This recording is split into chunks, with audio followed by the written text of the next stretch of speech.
It's another Thursday at 3 p.m. And you know what that means? Time for another DraftKings Best Ball Draft here in the Stochastic YouTube channel. Of course, a channel known for its many DFS successes, its great takes, and also Eric Lindquist, known for all those things here. Today will be known for Best Ball one more time here as we strap in and do a draft on the site where there's $15 million total prizes.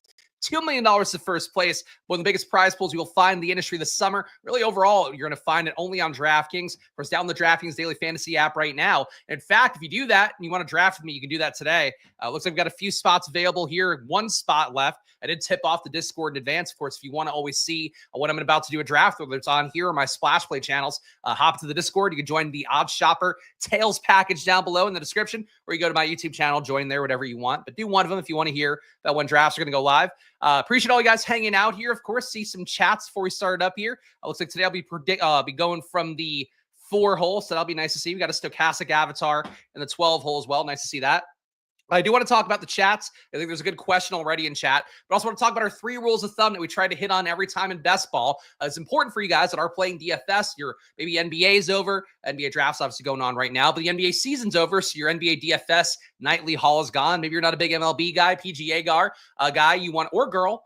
You want to hop into the world of Best Ball. There are 3 things you should know. Number 1 is average draft position. It's a really key thing to know for you DFS players out there, like your median projection, no matter what DFS sport you're playing. 1.1 ADP here for Jamar Chase means he's normally going about the 1 spot. You don't want to reach for a guy who's normally going at pick 20 at number 1 because that's just not the way that works out. You'll end up losing a lot of EV in that process. I would imagine he probably wouldn't advance many teams at all. But basically, ADP is that median projection. It's telling you where guys are going to go. And of course, also exposure would be a similar thing too, because exposure, you have 8% of every player for the most part that's getting drafted in a tournament. That means that that's what the ownership is as well.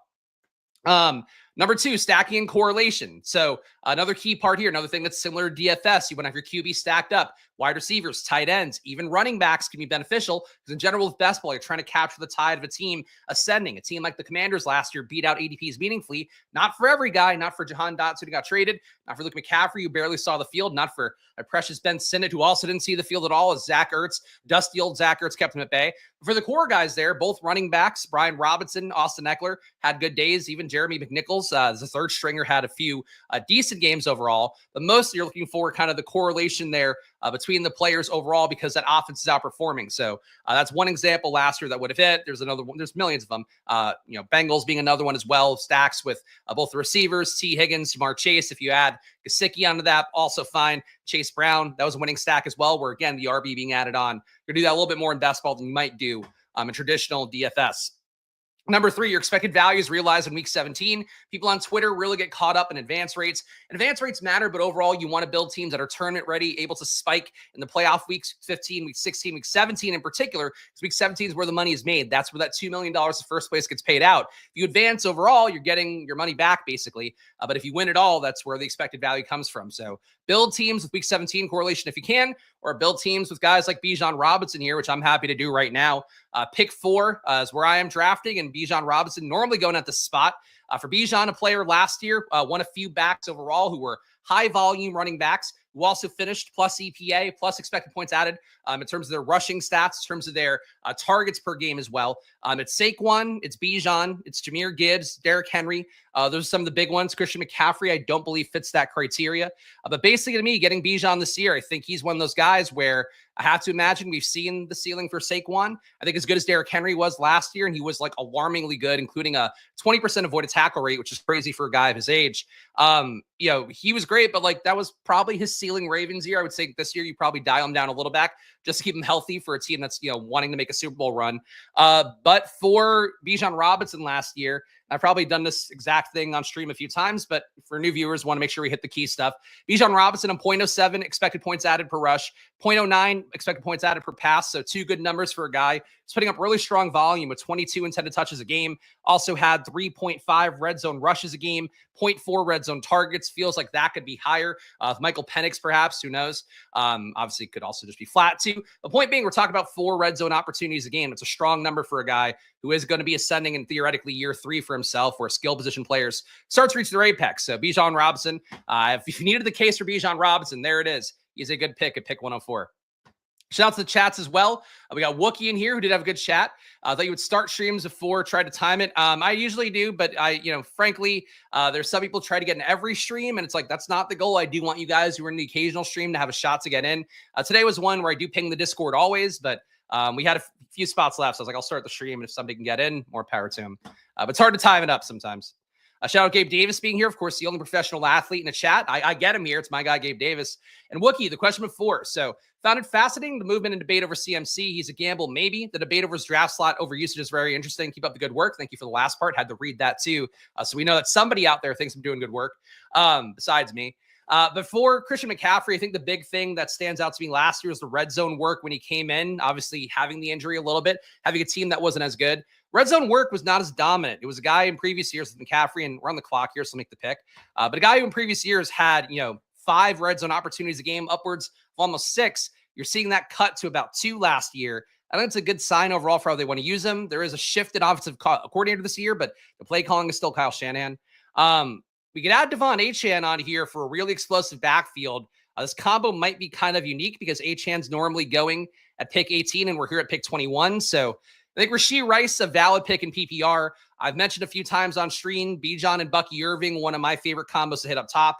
But I think the uniqueness of getting a little bit of value on Achane, a guy who certainly can fall in drafts throughout the summer, but I don't see it happen very often. So getting Bijan here at ADP, Achane, little discount. We'll try to get unique there. Basically for McCaffrey, though, and I'll give you the exact numbers because I think it's important here. We are a stochastic channel or stochastic stream, so we want to make sure we are talking from a data standpoint. Christian McCaffrey last year, negative 0.08 EPA per rush. That's not good for a guy who was previously a very efficient back overall. Let me get more of the board on screen. My apologies. Negative 0.34 EPA per rush. So a guy who's been targeted so much in the pass game, that's where most of his DFS value is coming, or his best ball value, same thing scoring wise on DraftKings. He's a guy that last year just kind of regressed me meaningfully. Obviously had the Achilles concerns. They pulled the plug on him pretty early. He's supposedly full health now. And again, the red zone work too, 2.8 red zone opportunities a game. You're talking about less than Joe Mixon. You're talking about less than Kyron Williams. You're talking less than Chase Brown. You're talking less than a lot of guys who are priced cheaper than McCaffrey. So I have some concerns. I think I get why the market is where they are. That's neither here nor there, though. So we got Bijan, Devon Achane. I was going to take Rashee Rice the last pick. Now he's coming back to pick 28. This doesn't happen very often, so I'm going to take Rashee Rice here. Not the biggest Rashee Rice guy in the world, just because I do think he's still a player that has outplayed his draft capital by a good amount. Also, the legal stuff certainly was a concern, though, at this point. Knee injury, seemingly full go. Legal stuff not going to be a concern for him this year, based on all the recent reports. So that's good news for Rashee Rice, even though is it good news that he's behind a wheel? I don't know. You could make your own opinions on that. For Rashee Rice, though, getting him here is a little bit of value. I mean, he's a player that some industry experts out there / people like me who are just content creators with some expertise, people think he can move up to the 1-2 turn, Rashee Rice. So I think if you get him here in the late 20s, you should scoop him up every time. I certainly don't think these guys took anybody bad. I'd have a hard time taking Marvin Harrison over Rashee Rice at this point. But Bucky over him, Chase Brown over him, reaching for Lamar when you're not going to get another shot at him, picking out the turn. Probably wouldn't reach for Lamar there myself, but I get what he's going for. Rice fell to the 3rd round for you just now. Well, there you go. So same thing for me here. Yeah, I don't see that happen very often, whether it's on here, some of the other sites out there that have PPR as well. I just don't think Rashee Rice is a faller very often in rooms because people have been really excited about Rashee Rice for a while. And I get it. He's got some good underlying numbers as well. The target earning was pretty strong, 35.4% target per run last year, which really would be elite if it does hold up over the course of a season. Obviously, he didn't play an entire season. Besides that, 0.38 EPA per target is pretty good for a guy who had a low 5.6 air yards per attempt. Didn't get on my sheet for red zone targets. I don't know if he didn't get enough or he might not have qualified because of the entire season not being available for most of it. Because my sheet can only pull like the top 200, I think. But for Rashee Rice, look, the underlying numbers are good. I still have a hard time with him mentally. I think that he gets treated by a lot of people like he's Puka Nacua, and I think what Puka Nacua has done is a lot more impressive. I also think for the Chiefs, too, a lot of the reason he's had success because this was a team that really did play kind of close to the vest ball overall, did sort of make it that, they wanted the defense to win games because that's how they won a couple of years ago. And they were happy to keep doing that. last year they figured out that's not going to work when you are running against teams like Philadelphia. I'm sure there'll be more this year.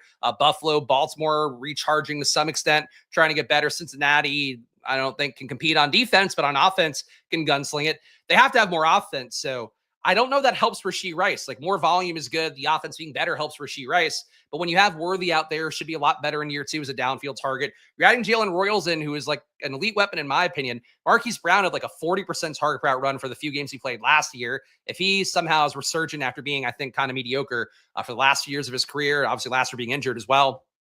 Kelsey, if he's better, or Noah Gray takes a leap, there's a lot of ways it could not flow Rashee Rice's way. So like, I don't think it's the greatest price tag in the world with him constantly rising. But I do think the upside's there. Just for me, Rashee Rice going ahead of Marvin Harrison, great. Him versus Garrett Wilson, I think is close, but I don't think the market agrees with me on that. We got a pick coming up here. We got 2 RBs, 1 wide receiver. So certainly feels like a spot to go receiver again. The tough part here, I was thinking JMO getting another top team theoretically, or a top odds team to win a Super Bowl would not be a bad thing.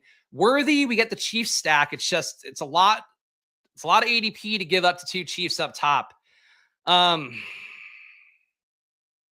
mean, I don't know if Rashee Rice is unique enough here. Part of me thinks soak up more value James Cook, take the 3rd RB. But I do think when you take 3 RBs in the first 4 rounds, it is really diminishing returns. I normally want to have 1 RB in the first 4 rounds if I can. But this year, I feel like ADP-wise, been doing 2 a lot more. But we got the Chiefs double stack here. We've got Bijan Robinson, Devon Achane. I like the start conceptually. Mahomes will get for fairly cheap as well. We shouldn't have a ton of competition for him, though sometimes people will take him unstacked. I don't know why you would, but yeah, that's the usual way it goes. We got Jalen Hurts here, slight discount on him if we wanted to do something different at QB, because people will usually, at this point, go for Mahomes. Could go Zay Flowers, take a bet on Baltimore, which I don't mind. Pickens, I'm not so into. Don't think we need more at RB at this point. I'll go Zay Flowers. I think Zay Flowers, one of those guys last year, played really well overall, but probably due for more positive regression in terms of touchdowns. The issue is he's not going to be a great red zone target earner, and adding another guy like DeAndre Hopkins, who I think hit a wall last year, but the Chiefs still gave him red zone work in a meaningful way. I think he can take sort of a fancy elevated version of what Nelson Aguilar did in the past, kind of scooping those Ravens touchdowns away. I think Bateman should be a better red zone target as well this year because he's flashed a little bit. But Zay Flowers overall, 0.29 EPA per target is pretty good. 26% target route run is also pretty good. Could be honestly be better. 1.1 deep targets a game. So if throws to 20 plus air yards are game breaking potential kind of plays. You only had a 0.01 EPA on those, which is not very good. But I think the underlying stuff is good enough for Zay. Another leap for him as well, with him being a guy entering year 3. I still like Zay a good amount. I think last year he was priced. I mean, I know last year he was priced a late 30s ADP, early 40s ADP. I think going 50s feels like a discount to me. Certainly this year, I think Devontae Smith, Zay Flowers, 2 kind of similar archetypes where isn't huge touchdown expectation, but they can put up monster days. I feel like for Zay last year, we saw kind of the yardage ceiling. Would love to see him put it together with 1 touchdown every other game might be nice. The occasional 2 touchdown game, I think it's in the bag. And certainly for Baltimore, I don't see why they're going to be worse this year. I got Wookiees here, who is Pug Frog picking the 12 hole. A tournament between Jaden versus Worthy versus Tyreek. I mean, Tyreek at pick 37, if he had fallen there, I would just take him at that point. I think it's a pretty good discount for a guy who earlier in draft cycles was going mid-20s pretty reliably. I know the ADP's fallen a little bit on DraftKings, though I'm not sure how much it's fallen the last few days. I'm searching DraftKings. It's ready for vacation. I am going to be on vacation next week, guys, but I will be here on stream. So have no fear if you're worried about not getting content in the 4th of July week with all the things that other people will be doing as well, traveling with their families. I'll be broadcasting live from Florida next week. Living the dream.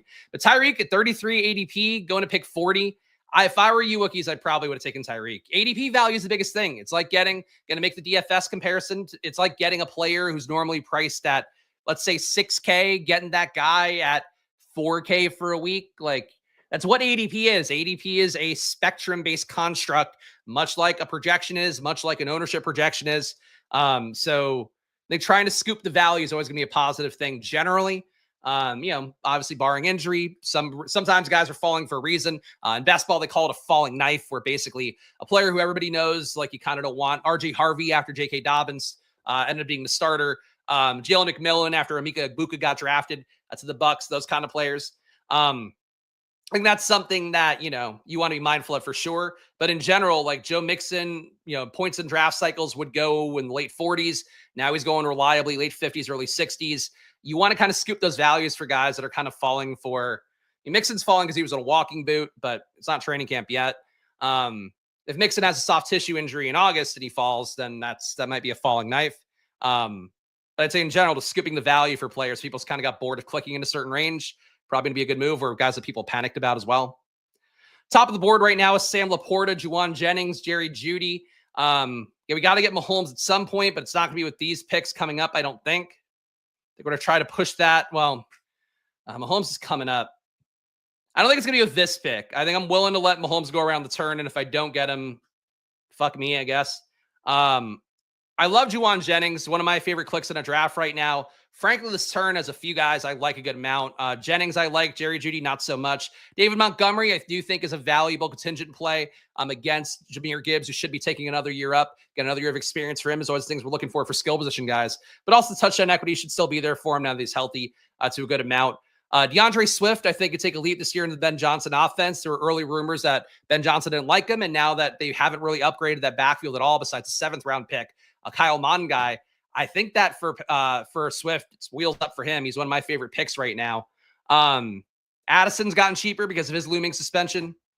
It's a good range here, no matter what you're doing. I think every click here looks pretty good to me, besides maybe Isaiah Pacheco I'm not crazy about. Mahomes comes back to pick 76.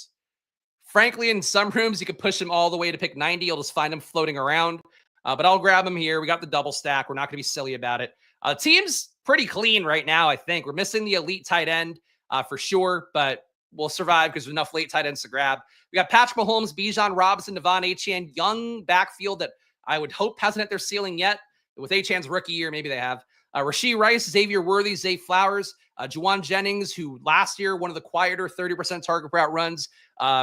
Great number, really. It's really a benchmark for me of a player who had an excellent year.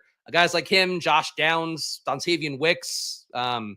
Wicks people don't like very much. He's basically free in drafts, but target earning is something that is fairly sticky year to year. Obviously, there's a little bit of situationality to it. But generally throughout college, throughout careers, like targets per out run don't significantly increase. They don't really go in crazy waves. So I still like Jennings a good amount. And obviously he spiked at a level that, he put up a 45 fantasy point game last year, like a level that very few receivers besides Jamar Chase hit, if any. So I think Jennings still a good click to me. I like this team, though. I think we've got a good build going. And guys, again, if you enjoy this content, number 1, hit that like button. Number 2, if you want to get my rankings, other things as well, join the and my Discord access too. OddsShopper Tails package. Get the link in the description. You get access to all that stuff. You can use the rankings on the various best ball sites out there. I won't name them all here because it is a DraftKings stream, but go check it out for yourself if you want to support what I'm doing, number 1. And number 2, if you want to get some stuff for yourself that'll help you get going. Stochastic may have best ball rankings at some point this summer. I don't know. Nobody keeps you in the loop with that stuff, so I don't know. But certainly, as soon as I know, I will be sure to tell you guys on stream about that stuff as well. Number 2, I think that was right. That was number 2. Was this number 3? Make sure to download the DraftKings Daily Fantasy app. Number 1, you get to draft your $20 best ball lineup here, competing for that $15 million here, like I'm doing on stream. Number 2, you get a free entry. Why am I listing things so freaking? I've listed things and I have like a sub list. For you guys out there, you get an entry for free when you do get that first entry in. So you pay for that first $20 entry. Your second entry is free. So that's 2 shots at $15 million without ever setting your lineup again. That's what the joy of best ball is. You get to build these teams, have some fun doing it, get some unique things going. But then also the shots at a payout are bigger than your average DFS week even. So check it out. DraftKings, of course, doing a great job. Best ball is here. Lots of happy hour deals as well for bonus entries and DFS contest stuff. So if you draft some teams during certain windows of time, they'll give you bonus things, which I think is good to see in the space. The more discounts and credits back to users, the better. Guess we're still making it up at receiver a little bit. Matthew Golden, a little bit of an ADP discount. He doesn't excite me too much. Like correlation-wise, I don't think there's any QBs I want to get. RB pretty bled out. Let's take Matthew Golden here. It's going to keep scooping up value at this point. I don't know if there's anything else I would have even gone up to reach for. Just trying to think about next steps here without saying it out loud because we do have people drafting in the same room. But we do have a 1-2-5-0 build right now. No tight ends. Certainly, tight end might be a nice thing to add here. QB could also perhaps get done at QB. Some people out there love 3 QB builds. Certainly, if you can game stack them up with week 17 correlations, even better. But it is hard to pull that off and feel great about all the stacks sometimes. So I don't necessarily feel like I have to always do 3 QB builds. But we have Bo Nix here as a legit ADP value, 9 picks after ADP. Happens a lot on DraftKings, I've noticed. Brock Purdy here, though, gives me that correlation with Juwan Jennings. Not a lot of late stack options with him. But I think Purdy props me up pretty well. And also, Bo Nix plays Patrick Mahomes in week 17. So you don't necessarily, if you are going by the best ball rule of thumb, the data nerds have studied it pretty aggressively. You don't want to have your 2 QBs from the same game in week 17. And Denver does play KC in week 17. So I think that'd be one blocker for me taking Bo Nix. But certainly if Bo Nix is big enough value, at that point, it probably doesn't matter. The team so far, we got Patrick Mahomes and Brock Purdy here. We got Bijan Robinson, Devon Achane. So only 2 RBs so far, but 2 really good RBs, including a nice discount on Achane relative to ADP. Rashee Rice also got him as a discount. Xavier Worthy, Zay Flowers. And this is where something that's really important to highlight here. I'll finish reading the team because you guys should be able to follow along. This is what made the team unique. It wasn't me reaching crazy early for a pick. It wasn't me doing anything stupid like taking 3 QBs early or, whatever kind of weird constructions that don't work too well. 2 elite tight ends, not something you want to do either. It was just me getting values and basically making a nicely correlated team that soaked up value along the way. So we got unique by adding Achane with Bijan. That combo doesn't happen often. Rashee Rice is normally going where we got Achane. He fell to us a little bit. So we now kind of crammed in Achane as a free pick. Obviously, would have had somebody then replacing Achane. But point being is like we got value, and that's what made the team unique. And then Golden on top, that he'll fall to that spot pretty often. Reached a little bit for Brock Purdy, but getting that early ADP value, there's a tool out there which is not competitive with stochastics. So hopefully they're okay with me talking about it. Best Ball Explorer is a tool where they have different ways to export your exposures to different sites. For a site like Underdog, you have a CSV you can get. For DraftKings, you can grab it with a special tool that they have. They spell it out pretty idiot-proof. For a site like Drafters, who I do some stuff with as well, check out my Splash Play channel if you want to see some stuff about Drafters coming up after the stream as well. For a site like Drafters, you could also export stuff via CSV, and you could go through and see your entire portfolio and how it lines up. You're like, what kind of teams you're building. Are you building 2 QB teams a lot, 3 QB teams a lot? What's your most common week 17 correlations? The stacks you're putting together around that. It's valuable to know that stuff when you're going in because that kind of informs how you should be approaching things. But really, the key point I was going to make is one way they sort the value of your team is basically what your value is of players compared to current ADPs, times where you took them. I forget the metric they call that is, but basically if you get a guy early and you had him as a big value, he's more worth it to you than similar players. Johnny Smith falling here, 11 spots after ADP. We're going to keep soaking it up. This might be my most value late in DraftKings draft, I think. We got the Miami bet here. We could take Tua Tagovailoa as a 3rd QB if we want. I don't think we will, but we could. But I like Johnny Smith. People kind of got spooked on him because of the Pittsburgh situation, the potential for going there. I don't think that was the most likely outcome in the world. I certainly get not being excited by the potential for Jonnu Smith being in Pittsburgh because Arthur Smith ruins everything he touches. But I think for Jonnu, he's a player to me that flashed pretty well for Pittsburgh, for Miami last year. I'll give some of the numbers here while we wait for a pick to come up. Jonnu, 0.34 EPA per target, 28% target per out run. Really strong numbers there. 1.1 red zone targets a game. It's good usage. If I were Miami, I certainly wouldn't want to get rid of him. I think it's time to add another RB in. Ramondre Stevenson, an asymmetrical bet, certainly with the ADP to Travion Henderson. But for Ramondre here, a player that certainly could be the bell cow in some world. Travion Henderson does resemble a lot of the 3rd down backs that Josh McDaniels, the new offensive coordinator, or the new, once again, offensive coordinator for the Patriots. He resembles a lot of the scat backs that he's used there, like the James Whites of the world, I guess Deion Lewis, if you want to give him some more rushing upside. So I think there's a world where Ramondre could still be good. He is on a pretty fat contract relative to RBs. So we'll take Ramondre here. Let's give the team a read. Okay, we got Patrick Mahomes, Bijan Robinson, Devon Achane, Rashee Rice, Xavier Worthy, so that KC stack again. Zay Flowers, Jonnu Smith, our tight end, we got us a nice value as well. Juwan Jennings, Matthew Golden, a little bit of a discount on him. Brock Purdy at ADP. Ramondre basically at ADP as well. In terms of bye weeks, nothing I'm too worried about here. Brock Purdy and Mahomes have different ones. RBs are also clear. I think because it's 20 rounds, still going to be like a 5, maybe 6 RB room. But we've spent a lot of draft capital at RB. So really the logic of that would be we took Bijan Robinson, you took Devon Achane. They should be making your starting lineup most weeks. And if somebody could beat them out, it's got to be somebody coming later. But basically, this is the way draft capital works, is that we hit RB for a couple rounds, then went receiver for 4, got the QB in, another wide receiver. Definitely you could have gone RB here if you want to feel even more secure at RB. But when you're taking RB for the first 2 rounds, like you want these guys to be, to quote Pat Carrane, the legendary upside kind of players. That's what Bijan and Achane, I would think have. Frankly, a lot of guys in these first 2 rounds do. Bijan hitting an apex he hasn't hit yet, very much a possibility. Jahmyr Gibbs, same thing. McCaffrey, hard to imagine him ever surpassing the Carolina year he had, let alone, I mean, obviously that year is better fantasy-wise, some of the Niners ones. Hard to see him surpassing earlier Niners years to me, let alone the Panthers years. Genty, is he going to hit his ceiling in his rookie year? Probably not. So if you're just looking for the pure ceiling, I think we got 2 of them. 2 of the guys that hopefully have that.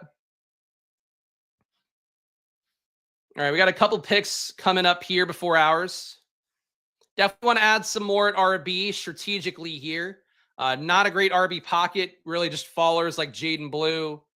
Ray Davis holding steady as your guy. You got decent goal line work for Buffalo last year. And if they do think about moving on from James Cook, maybe you see more work for a guy like Ray Davis just to keep James Cook not an integral part of the offense. Who knows? Slash a holdout for James Cook. Still a possibility, even though it doesn't seem like it after he went to minicamp. Or OTAs, rather. Team 1 hit RB hard. I'll look at the board in a second. I mean, at this point, Hollywood Brown here, just really make the Mahomes bet meaningfully. I don't think that'd be crazy. Isaac Arendo correlates too, and he is a nice contingent bet. I'm going to go Hollywood. Hollywood falls in rooms sometimes, so I think it might have been possible. He's got a 145 ADP. Could he have come back to me at 149? Yeah. But I think he makes this team better. We're making the big bet on Mahomes. It's 20-round draft. Could add Jalen Royals late. But we didn't get Kelsey, so we might as well make an anti-tight end bet. I think that works. Let's look at the team 1 RBs because hit it hard. You have Barkley, Lamar, reaching for him. Chase Brown, fine pick. Kamara, a fine pick normally. Connor, very early to reach to get him. Yeah, that's a lot of capital at RB. And if you have Saquon at the 101, let alone Chase Brown in the 2nd/3rd round, that's too much of an RB bet. It's not great balancing here. He's balancing it better, or as best he can, I guess, with grabbing a bunch of receivers since. But it's hard to dig out. You really want to have access to those top 20 receivers, let alone top 30, and they are gone by the time this guy's picking again. We ended up getting Grendo back as well. Ray Davis back too. So really, that corner didn't take a whole lot that mattered to us. I'll go Grendo. I think he is an outsized bet, in my opinion, in case McCaffrey goes down. I take McCaffrey when he's there at ADP. I do think I don't want to say he's one of the weaker first-round picks. I think he's weaker than the charging ADP he has, to tie it back to our early question from Wookiees in the chat.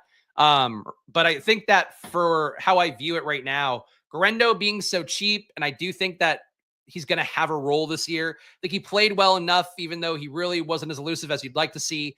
Was still efficient enough. He's got the elite athletic profile to be the kind of Raheem Mostert back that Kyle Shanahan and crew there seem to fall in love with.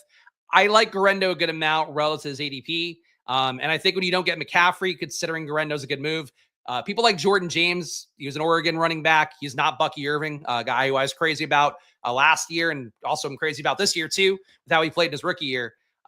Jordan James, I don't think matters too much. Grendo's like really a once in a lifetime athlete at RB. He's just not an elite prospect at RB, even though I think he played like it fantasy wise on the stretch last year.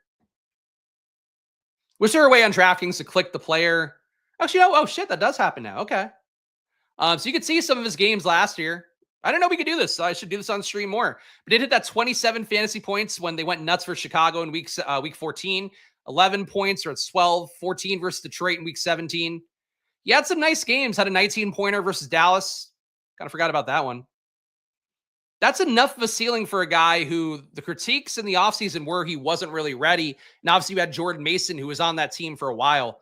I think Garendo is one of those guys. Tyjae Spears, another one whose price tag is starting to come up a little bit.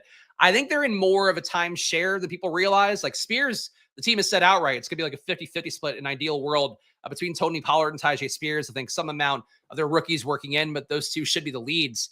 For Garendo, I don't think it's going to be 50-50 with McCaffrey, but I think they probably give him 5 to 10 touches a game just to keep McCaffrey from overextending himself, because you don't want to have the injuries that McCaffrey's had regress, in my opinion. But what do I know?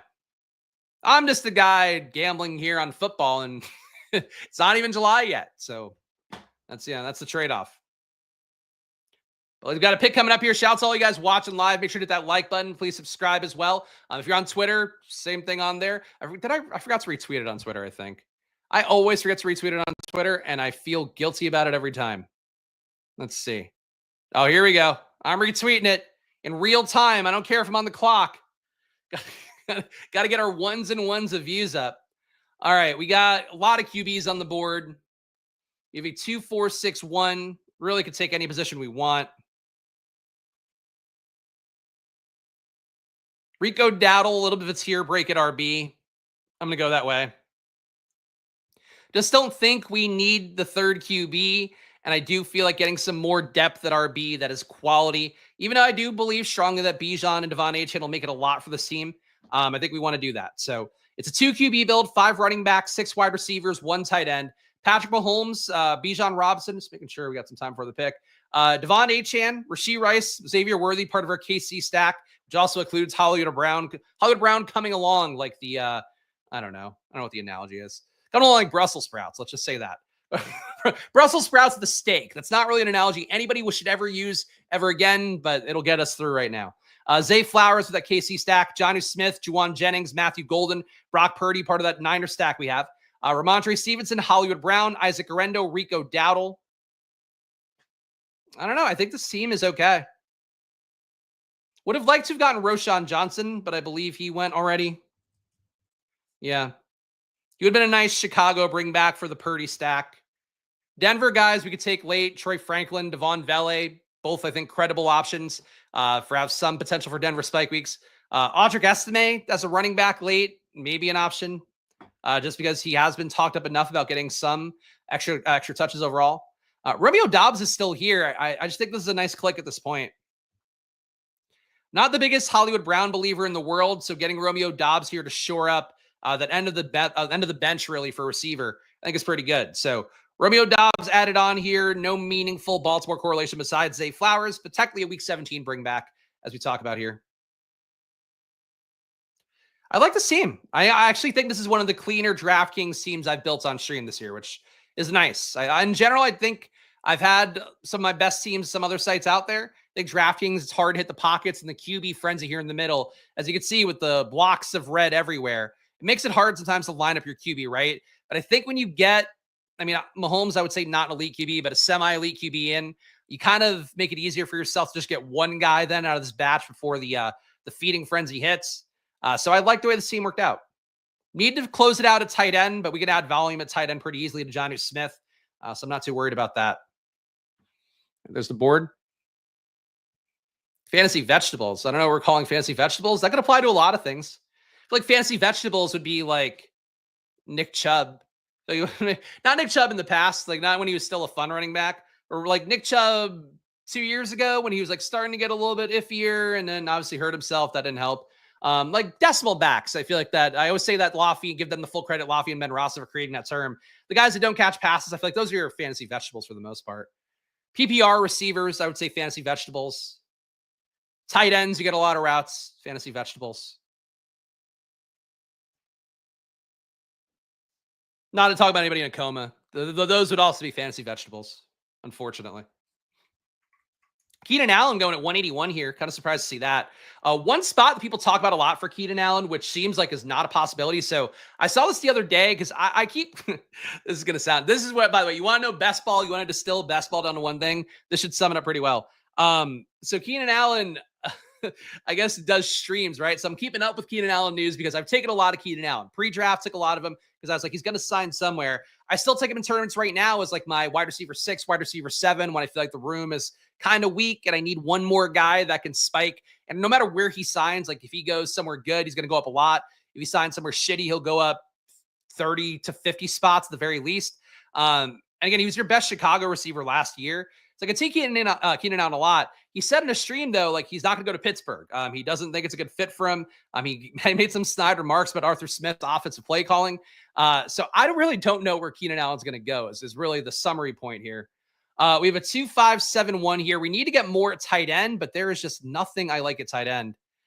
Calvin Austin, I'm trying to get a little bit more of at this point. I think on PPR sites especially, he looks kind of good. So I'm going to go Calvin Austin's way.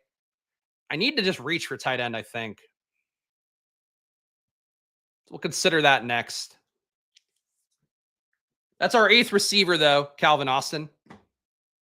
I think he can be a viable wide receiver 7 as well. 6, you're getting thin, which is, again, the stupid way we talk about best ball. Welcome to the family, guys. You know. Did the guy take 5 QBs? That happens. Let's see. This guy took 1, 2, 3, 4. Yep, 5 QBs. And his RB room is James Cook, David Montgomery, J.K. Dobbins, and Nick Chubb. So star RB room from like 4 years ago, besides James Cook. Replace James Cook with Dalvin Cook. That room's cooking. No pun intended. I mean, honestly, that wasn't really a pun intended, but it should have been. My brain should have worked fast enough to have made that a pun intended. I would love to add Marshawn Lloyd to this team for the record, but I think I just got to take tight end. Because tight end's going to get really thin in round 19, round 20.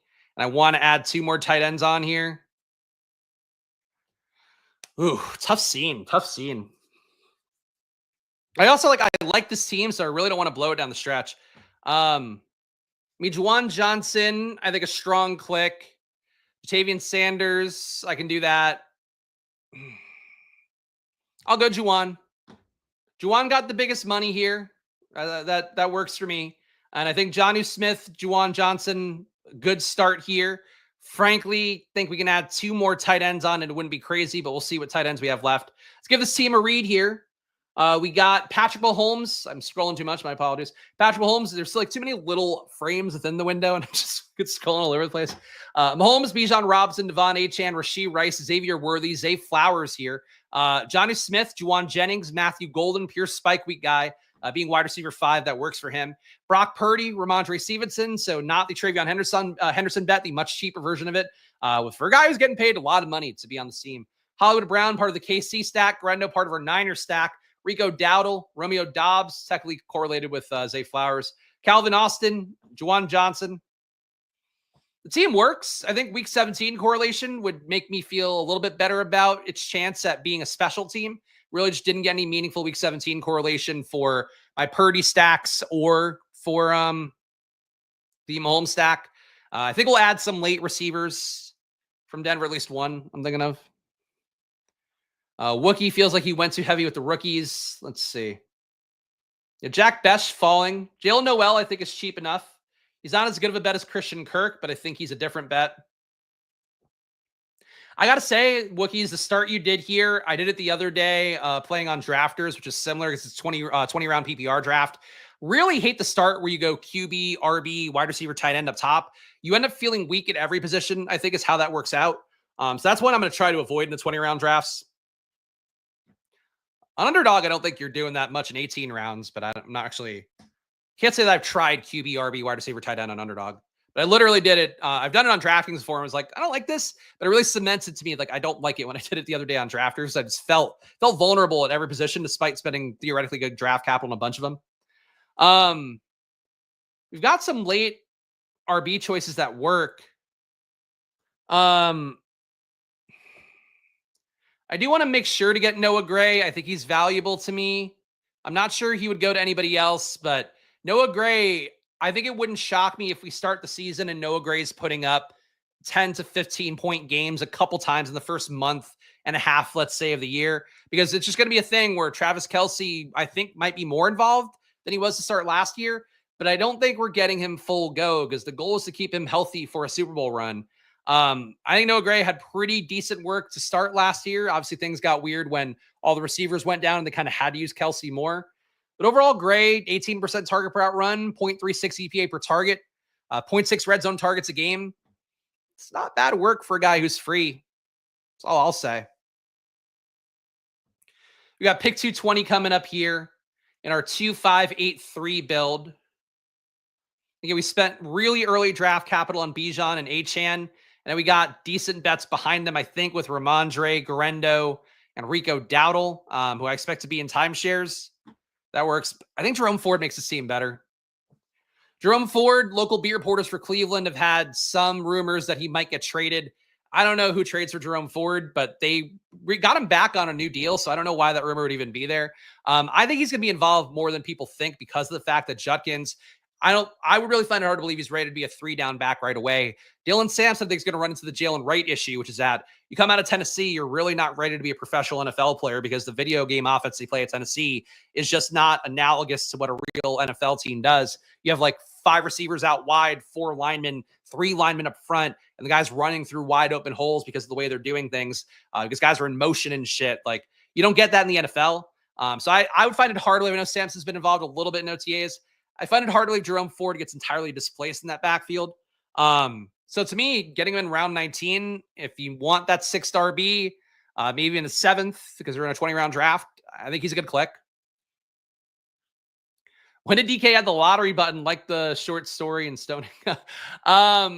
I think it's pretty recent. It says new. I know they own Jack Pocket, right? So, oh shit, I don't mean to. There we go. I don't mean to browse away from the room. But that was what you got. It is Jack Pocket. So yeah, let me see if I can refresh this. There we go. We're good. We're good. We had to know. We're not promoting lottery here, but there's a lot of things on DraftKings, guys. You should be downloading the DraftKings Daily Fantasy app. I'm not legally allowed to promote any other things on DraftKings, but there's a lot of things to click. Click the iCasino. Sure, somebody's happy. But, maybe you. But play the best ball tournament, though. I should really, because you got to be careful with this stuff. Best ball, really focus on that part here. $20 entry fee. If you put your first entry in, you get a second one for free right away. That's 2 shots immediately at $15 million in total prizes. So for DraftKings, one of the biggest prize pools in the industry, and $2 million in first place matches any other prize pool that's out there. So good stuff over on DraftKings. I was going to take a 4th tight end here, and it still might be the prudent move. But Diami Brown for free is a pretty nice click. Harold Fannin has upside, but I'm just not sold he unseats David Njoku. I'm taking Diami for free. I just think this makes the team pop even more. Our 9th receiver. I think a 4th tight end would have worked. 3rd QB at this point wasn't an option. So the final team here. If you guys have any questions, anything you want to talk about, drop it in chat because the draft went by pretty quickly. We got Patrick Mahomes, our QB, Bijan Robinson, Devon Achane, a unique combo here because Achane went after ADP, which doesn't happen too often in the first 2 rounds. Rashee Rice got him as a discount. Normally he's going where we would have taken Achane. So I think that alone makes this team fairly unique for at least this point in DraftKings drafts. Xavier Worthy, part of our KC stack, Zay Flowers, Jonnu Smith got him as a nice value. Juwan Jennings, Matthew Golden got him as a decent value.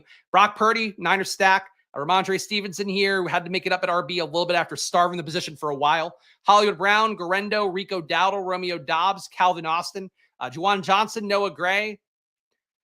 I think the tight end room probably needed that 4th tight end a little bit more. It's too late here with Jonnu and then these 2 guys. I think Jonnu was fantastic last year, but if he somehow did get traded or the contract stuff doesn't work out and he's pulling a T. Higgins and not playing through injuries, it could get bad. Jerome Ford rounds out the room overall. And then Diami Brown, room of RBs. Diami Brown, I thought was too cheap at receiver. He never goes in the 20th round. Getting him there, I think is nice. Our guy Wookie was drafting in the 12 hole. Let's look at his team. Let's see. We got for Wookie here. What are you again? Your Pug Frog. Let me see this from David as well. Great stuff. Enjoyed your thoughts. Quick questions. The draft board only available on a computer and not iPad or phone. I've not seen that feature. I think do you have the draft board on the app too now? Pretty sure you have it on the app as well. Admittedly, I have not done a draft on the app in a while because most of my streams are done here on my laptop. Let's see, because I think I can click through the board on upcoming. Yeah, I'm pretty sure there's a draft board on mobile. But either way, though, yes, the desktop experience, they've definitely improved a lot in the last few years. I'll stick to what I know. That's one where, for me, I think like they've made the draft board a lot better. I think the draft board's better than some other draft boards out there, to be honest. So it is on computers. Use your computer if you want. Generally, I would say if you are putting a lot of volume, I know the temptation is to do a lot of phone drafting. Doing some on your computer, especially if you want to use some of the software out there that allow you to balance exposure things, see week 17 matchups on screen and things like that. There are ones out there that are pretty cheap. You want to take a look at those. You can only do that on a laptop, and usually only on Google Chrome. So just one other pro here if you want to use laptops to do your drafts. But shout out to all you guys hanging out. I guess I'll call that a wrap right now. I believe we have an MLB Live Before Lock coming up in a little bit here. Let me confirm. I should pull up the schedule in advance, but I'm not a full-timer anymore, so I don't have the stuff ingrained in my head. No, am I the last draft today or last show today? There's no MLB main slate? What is going on, man? It's hard to find things to gamble on, guys. So gamble on best ball here. Shout out to all you guys who watched the stream. Again, if you enjoy this content, please do hit the like button. Please subscribe down below to Stochastic. Leave a comment as well after the fact so they know that people are watching these and engaging with them, especially these next 2 weeks, because the 4th of July next week, I don't think anybody's going to be watching shit. But I think we're starting to see it a little bit. I've noticed it a little bit at this point. MLB's done. It was all early slate. Man, all right. Fuck me. Well, I'm the end of it all. So that's it. I'm literally ruining the channel to close out the day. But appreciate all you guys watching. Do make sure to check out DraftKings. Download the DraftKings Daily Fantasy app right now. Put in your $20 best ball lineup and you get yourself 2 chances at $15 million. All you have to do is set that lineup that one time when you draft and never touch it again. And really the big prize pool's on there. The fact that the top 10 spots are winning at least 100 grand. It's really cool stuff to see from DraftKings here, in addition to all the deals they have going right now. The happy hour deals they have, you'll get them in your emails sometimes. You also get them as notifications on the app. But really, for me, it's something that's been doing maxing out best ball tournaments now for, this will be my 4th year, I believe. 4th year. So like for me, it's nice to see a site really aggressively going after the promos, going after the bonuses and things like that. Especially for DraftKings, that frankly, like they've got your money. They know they can get you in a variety of ways. Like they're actually offering you some stuff this year to make it worth your while to get in the entries. And if you max out the tournament, you also get $300 in DK money back too. So a rake back deal on there is also nice to see for best ball and stuff like that. It's corny, but rake back, no rake, things like that do matter a good amount for keeping your bankroll going. But shout out to all you guys who hung out here. Join my OddsShopper Tails package. Join my Discord. Check me out on my Splash Play channel after this one as well. I will link it down in the description, but I do best ball drafts on @SplashPlayPod many times a week, including tomorrow. I'll be doing it. Doing all the sites, all the main tournaments out there. So go check that out. But come hang with me some more if you want to see me cutting loose even more on my Splash Play channel. I'll see you guys again soon. Enjoy your days. Sorry, I'm the last piece of content on the channel for the day. But good luck, guys, and enjoy the 4th of July if I don't see you again before then. All right, see ya.